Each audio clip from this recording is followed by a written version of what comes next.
The boss I secretly admired suddenly gave me a fountain pen. Out of nowhere, floating comments appeared before my eyes. She doesn't know this pen is connected to the male lead's sensations. I froze, brushing the pen lightly with my fingertips. Across from me, my boss let out a muffled grunt. Mike quickly stood up and rushed to the bathroom. He can't handle even a simple touch. The male lead has zero self-control. The female lead is holding it. What's she going to do?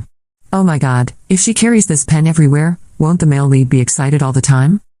I never realized Mike was such a secret pervert. He'd been holding back for over a year, and the only way he could express himself was by secretly giving me this pen. Fine. I'd be merciful and let him enjoy himself. From now on, the power was mine. I lifted the pen from its box, unwrapped the ribbon, and stroked it up and down. Then I removed the cap and tested it on paper. The ink flowed dark and rich.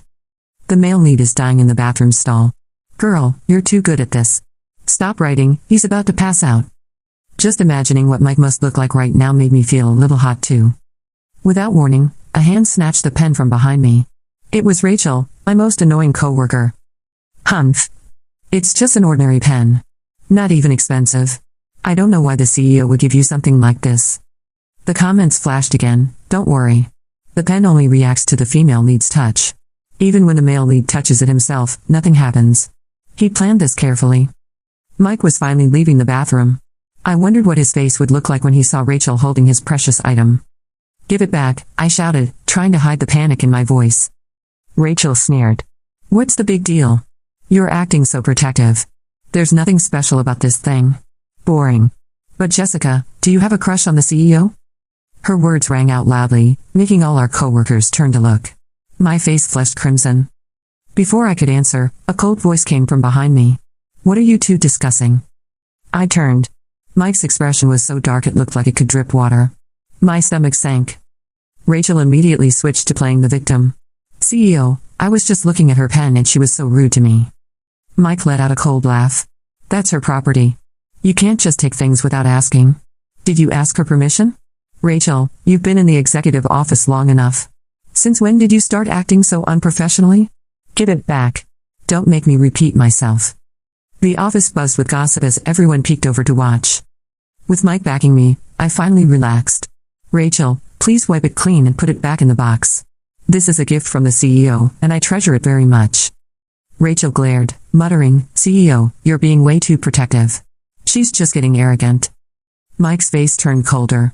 Did you not hear what I just said? Rachel instantly deflated. She grabbed a tissue, wiped the pen, and put it back. I smiled faintly. CEO, don't worry. I'll take good care of your pen. I won't let anyone else touch it. Mike's eyes lingered on me with a deep, unreadable look. Without a word, he turned and walked back into his office. For some reason, he looked even angrier than before. The female lead is being too polite. Our male lead must be disappointed. She doesn't understand his feelings at all. That night, I held the pen box and stared at it, afraid something might happen to Mike. I didn't dare touch it. The male lead is showering. His body looks amazing, those abs, those shoulders. But of course, the important parts are pixelated. Still, we can imagine, right? My hand twitched. I picked up the pen. The comments exploded. Oh no, the male lead's legs just went weak, he almost slipped. Girl, stop. Give him a break. Then my phone rang. Mike's voice was low and strained. What are you doing? What could I be doing? I asked innocently. You know exactly what. There's a document that needs your attention. Put down whatever you're holding and come in for overtime. Overtime? Really? I tightened my grip on the pen. The comments laughed. He's making excuses. He's out of energy already. Are you still using it? Mike asked after a pause. Yes. Silence. Then his voice softened. Stop for now. That pen's cartridge only produces a limited amount of ink each day. If you use too much, it's bad for the pen. Use it sparingly. Treasure it. I blushed. I understand, CEO. I'll be careful with it. But I don't want to work overtime. Is that okay? His tone grew unexpectedly gentle. Fine. Come to my office tomorrow instead. The comments squealed. The female lead is so bold. The male lead is melting. The next morning, I carried the documents to Mike's office. The door was shut tight. I remembered Rachel had gone in earlier to deliver coffee. Then I heard a sharp cry from inside. Something wasn't right. I knocked quickly. CEO, I'm coming in. Wait. Before he could finish, I pushed the door open. Rachel was crouched in front of his legs, doing God knows what. The moment I pushed open the office door, time seemed to stutter. Rachel was crouched near Mike, too close for anything that could be called professional.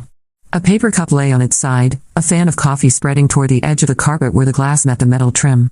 Her hands hovered in that way that tells you she wants anyone who walks in to think she was just helping. Mike had one palm braced on the desk and his jaw set tight, the same stubborn line I had learned meant do not test me. His eyes flicked to mine, not pleading, not angry, just steady, and for one long second the room held its breath. The floating comments burst into view like sparrows startled from a tree. She barged in at the perfect time. Male lead looks cornered but angry. Female lead, do not touch the pen yet. Assess the situation first. Rachel is pretending to be helpful. Look at her posture. This is a performance. Rachel popped up, smoothing her skirt, outrage already loaded like a script she had rehearsed. CEO, I was only cleaning the spill. She turned the full wattage of her innocent eyes on me. You did not knock. I did knock, I said. And I heard you cry out. Are you hurt? She blinked as if I had spoken in code. Then she gestured toward the cup. It splashed on my shoe. That was all. Mike straightened. His tie was slightly askew, a detail no one else would have noticed. Jessica, come in. Close the door, please. I stepped inside and shut the door. The click was louder than it should have been. My heart was beating a little too fast, and I was very aware of the pen box in my bag, the way awareness can feel heavier than the item itself. I kept my hands well away from the bag. I was not going to be the reason he had to grab the edge of the desk again. Rachel folded her arms. CEO, I came to deliver coffee, as requested. The lid was not secure. I warned facilities about these lids last quarter. If this stain sets, it will need a professional cleaning. Mike did not look at the carpet. He was still looking at me. Thank you, Rachel. You can go. She hesitated, lips parting. The floating comments chimed. She wants to stay. She wants to witness him scold a female lead. Male lead is in no mood to indulge her. Watch the eyes. He is not blinking much. That means control.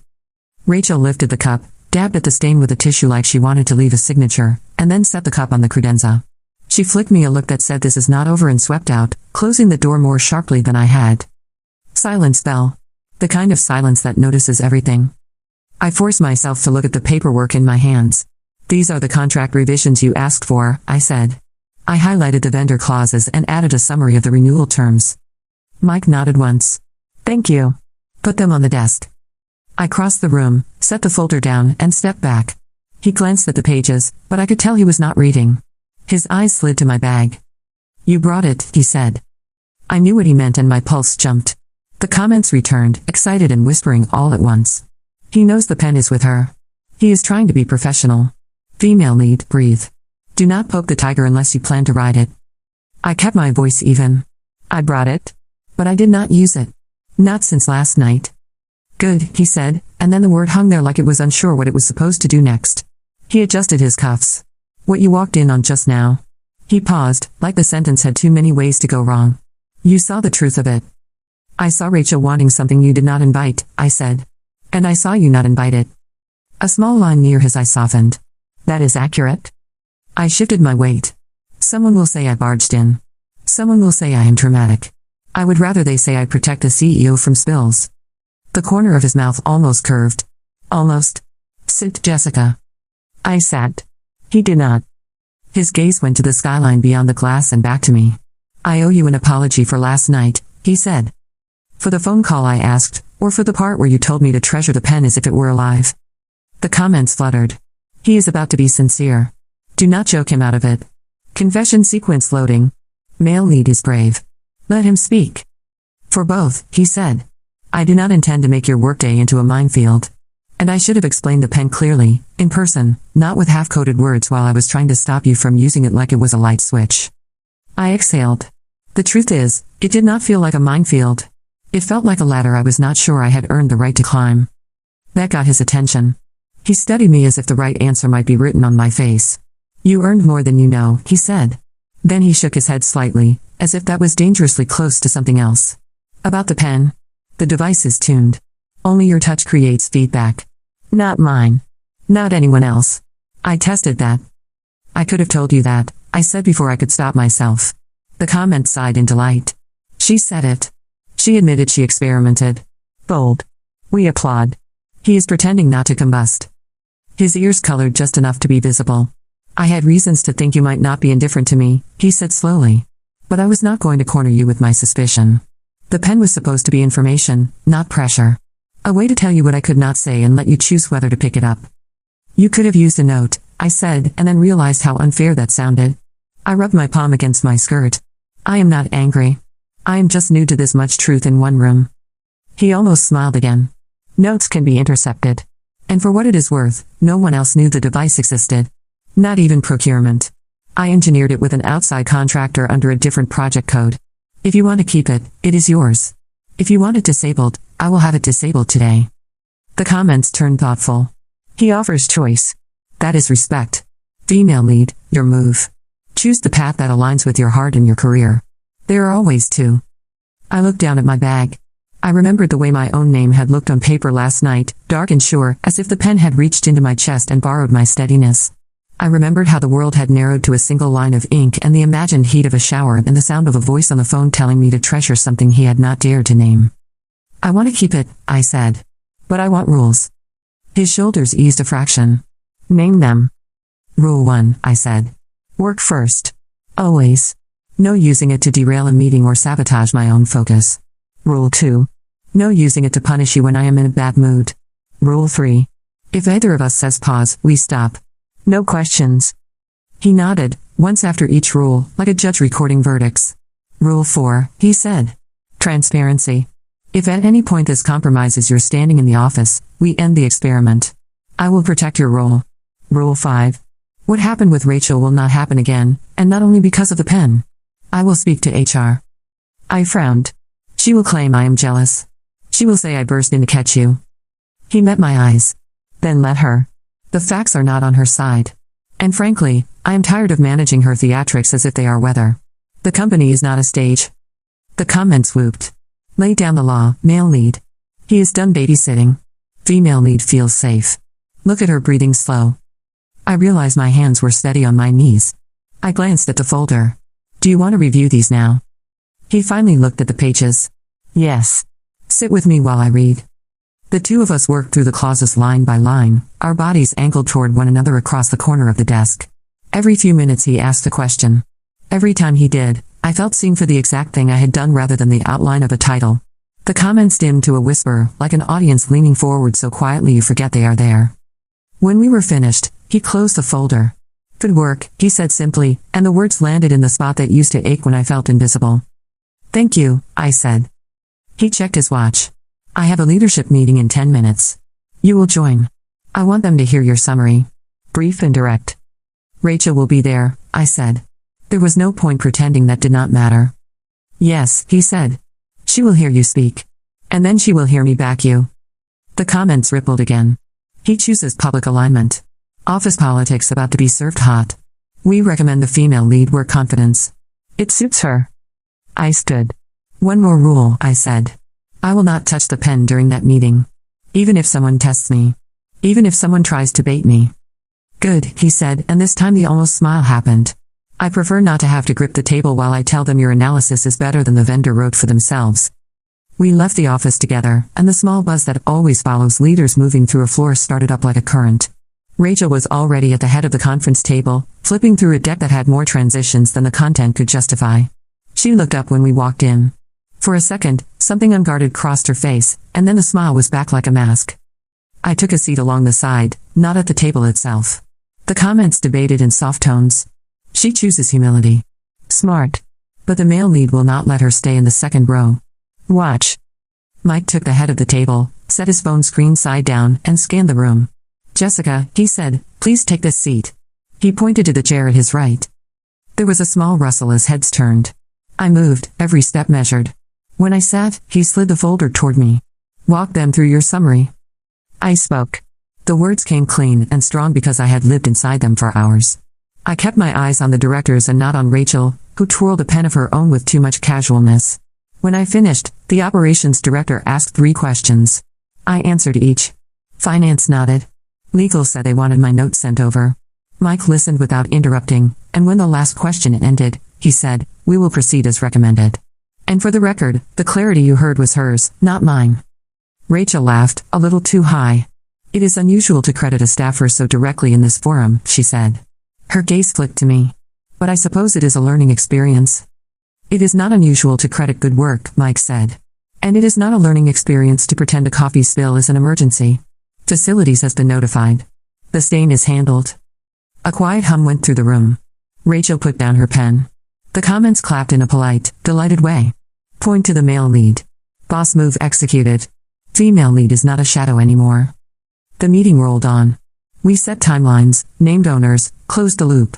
When it ended, people filed out with that brisk relief that comes from decisions made in daylight.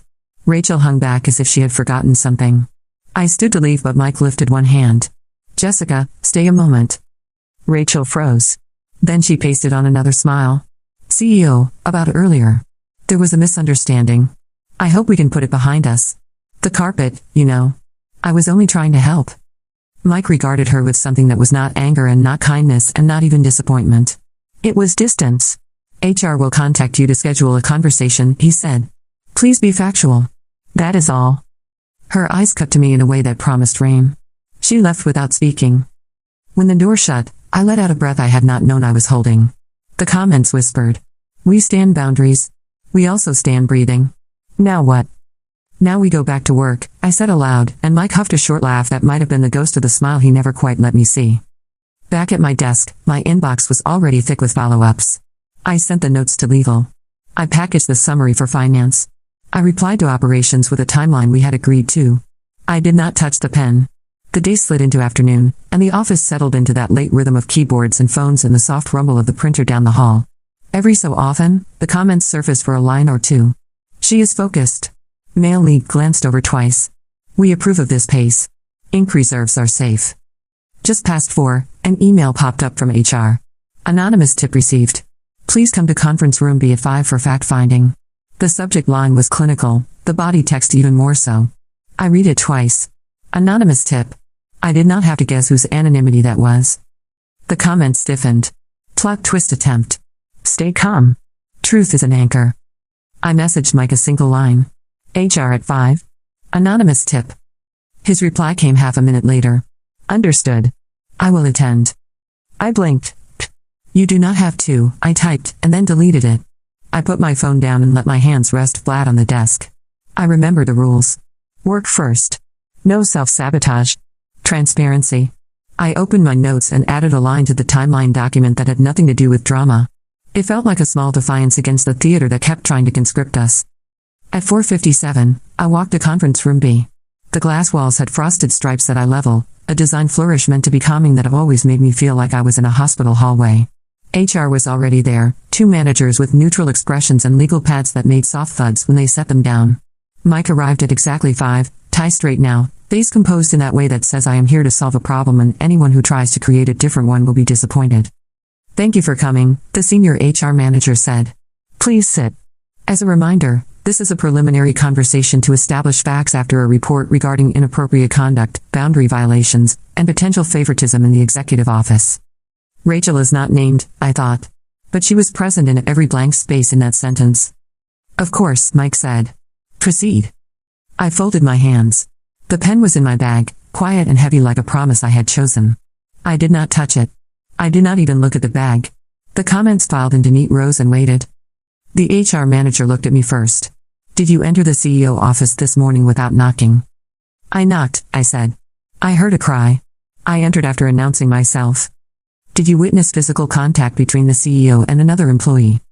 I considered the exact words. I witnessed proximity. I did not witness invited contact. The manager wrote something down. Did the CEO ever ask you to keep a gift secret? Mike spoke before I could. No. I gave her a pen as recognition for work.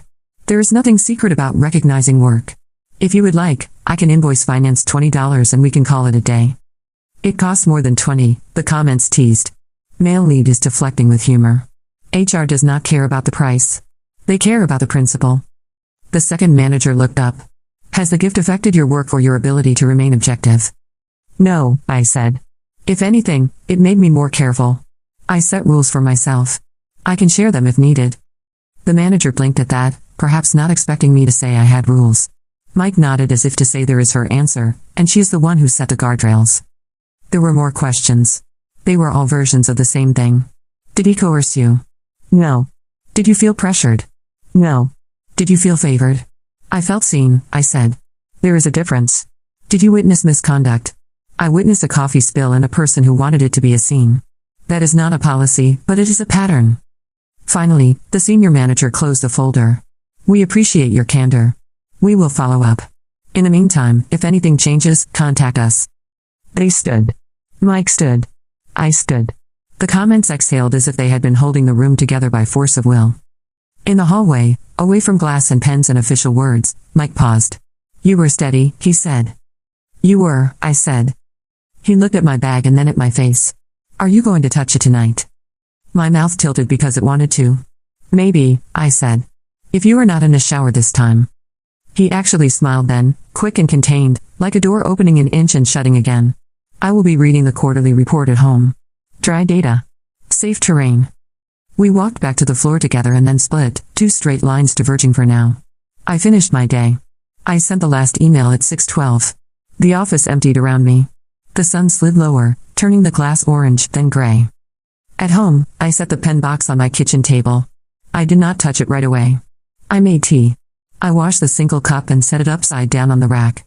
My apartment was small and clean and quiet, a place designed to let me hear what I thought instead of what everyone else thought I should think. The comments arrived and settled like an audience taking its seats. We are back for the evening show. But remember the rules. Work first. Now feelings. I opened the box. The pen lay on the velvet like a simple thing that had caused a complicated day. I lifted it and felt the weight of it in my hand, familiar now. I did not stroke it. I did not tease. I only held it and let the warmth of my palm spread through the barrel. My phone buzzed. A text from an unknown number appeared, but I knew the cadence of the words even before I finished reading. I'm told HR meetings went professionally. Thank you for your steadiness. One more thing. If you choose to write tonight, write your name. I would like to see it again. No signature. He did not need one. The comment sighed in a way that sounded like being happy for someone else. He asked for her name. That is not a game. That is a claim without a cage. I set the pen to paper. I wrote my name once, slowly, letting each letter sit solidly in its place.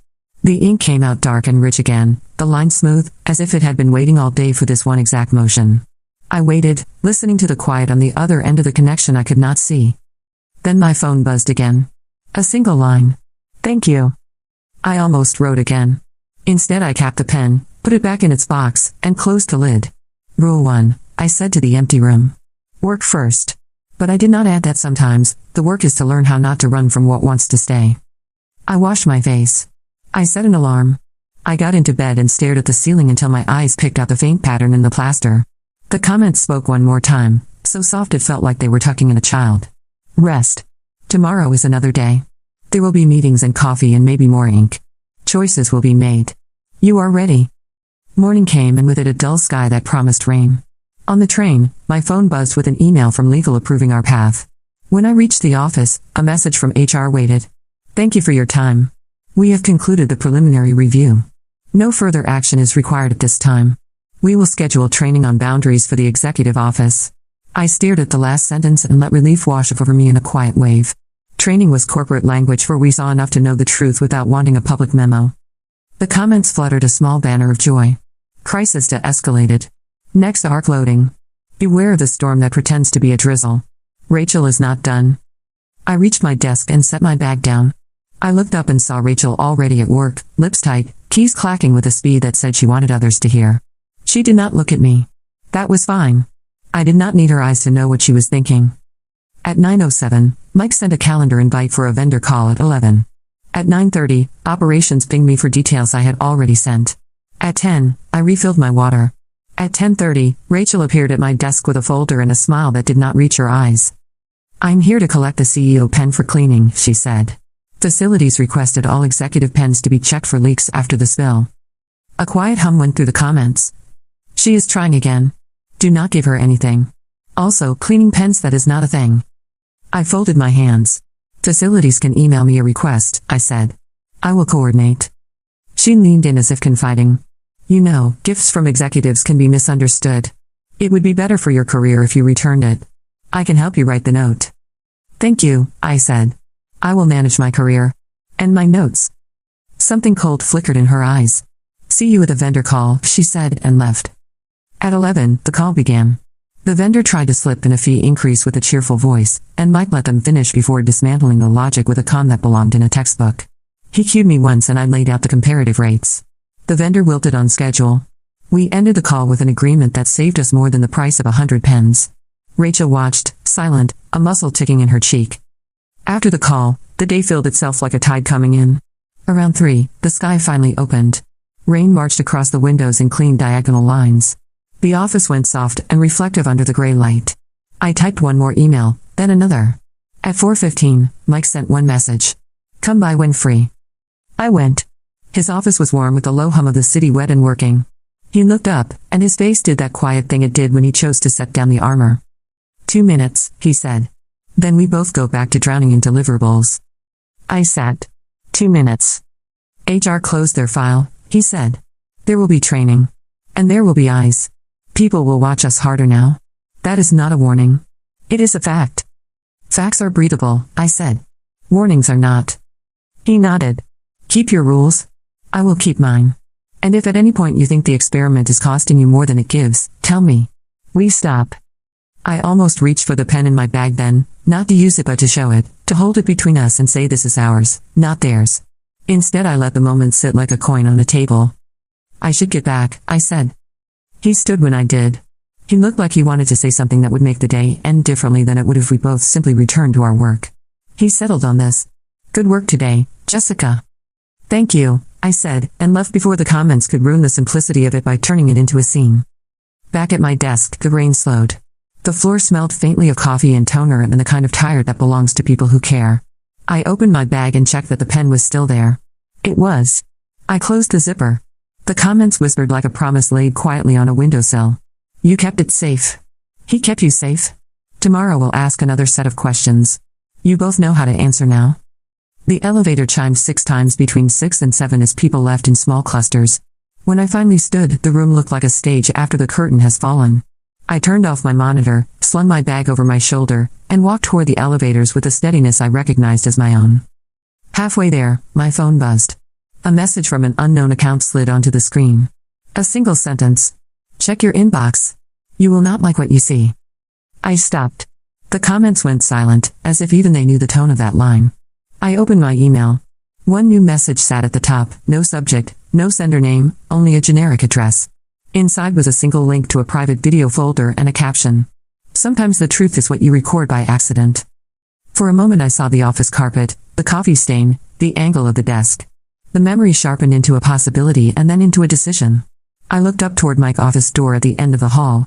The lights inside were still on. I tapped the link and the folder opened to a preview image frozen at a frame that made my stomach go cold. Rachel, in the executive office, earlier that morning.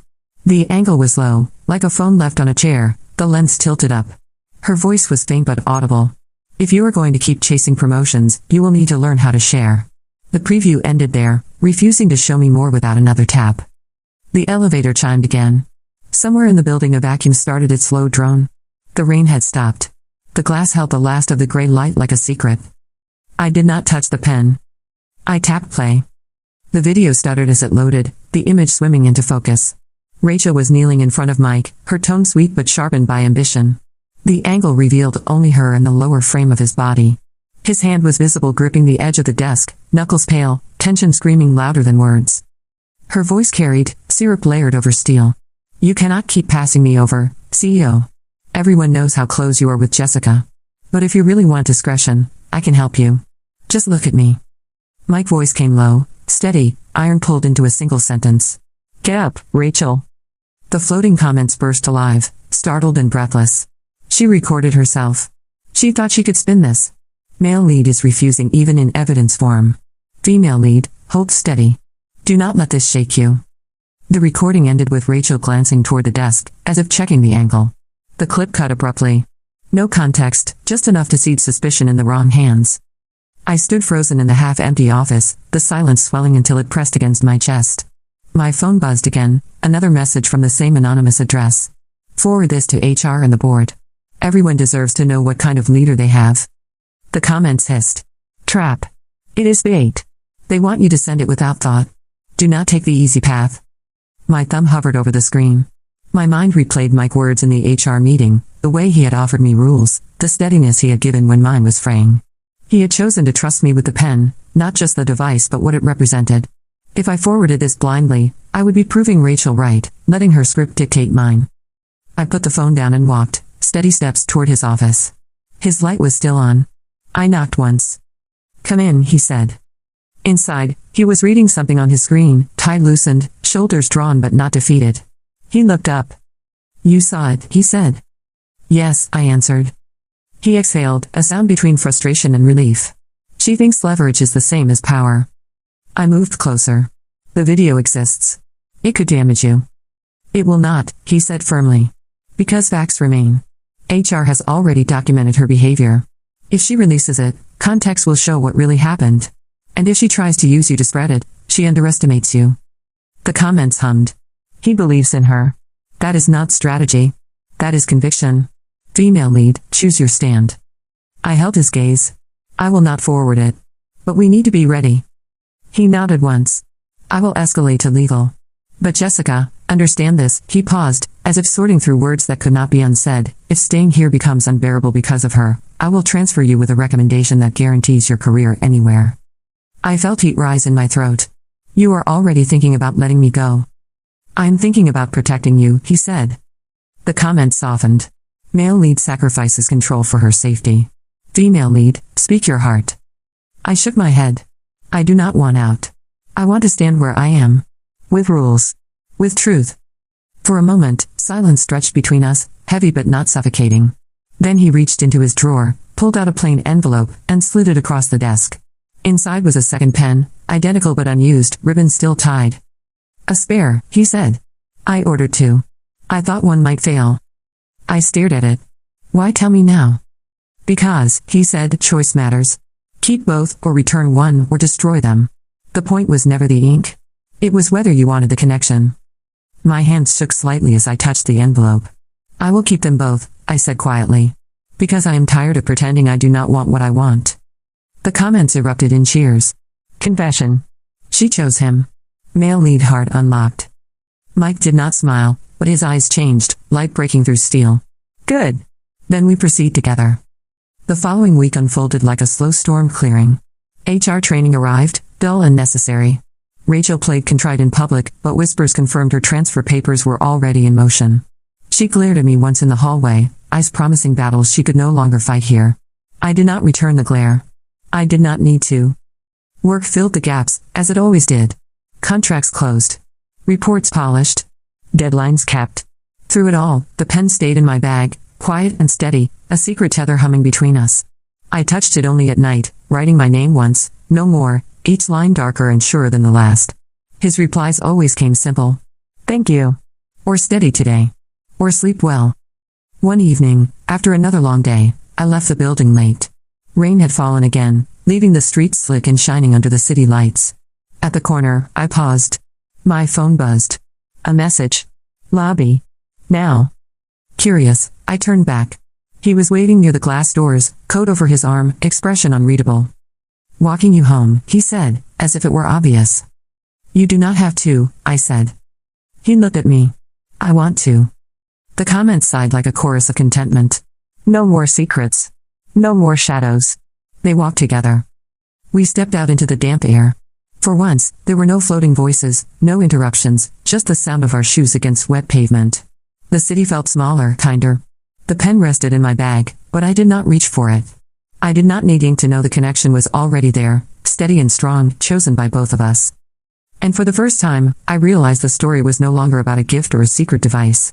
It was about learning when to hold on, when to speak, and when to walk side by side without fear of what the world might say.